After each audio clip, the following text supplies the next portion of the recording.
In my findings, straight cutting canola without a pre-harvest treatment does slow you down by actual physical harvest speed and acres per hour. Would I say, do you absolutely need a pre-harvest treatment? No, but I guess depending on the amount of acres you want to harvest straight cut, it can be a limiting factor. So if you put a pre-harvest treatment on it, it'll be about the same harvest speed as if you had swathed your crop. So you are going to have to slow down a bit. But is it an issue? Slightly. Is it a huge concern? Probably not. I find it can slow you down with, especially when you have a really heavy crop. If you're not using a harvest A treatment, you are dealing with green material that you can bring into the combine, which risks getting into the bin as well. So storing canola with possibly maybe higher moisture or some green material can cause issues in your bin. But also you notice in the combine too, just taking in material that maybe isn't quite mature. The header makes a big difference too.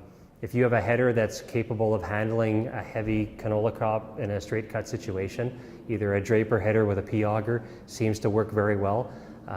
A rigid auger header works as well, but I find there's maybe less room in that header to take in a heavy crop, and you're restricted by the speed that you can actually travel through the field. So that slows me down a little bit.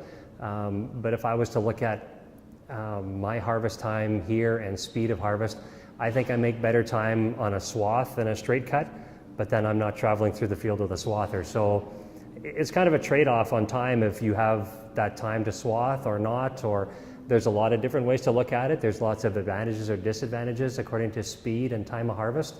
But straight cutting canola, I think, is just it's just a new way of looking at managing canola, and it's different. I don't know how else to put it, right? You have to try it. As a grower, you have to try it and learn it yourself. It's hard to tell a grower or explain to them what it's like until you actually try it yourself. And it's a learning process, is the way I look at it. Well, I think one thing that growers might not know as a new time pod tolerant grower, that header actually is important. Mm-hmm. Without that pre-harvest treatment, like you said, more green material, it'll be a little bit more bulky, so not as brittle. So if you don't have that draper header with a P auger to bring that material in, it might be a tough go in straight cut canola untreated. For sure.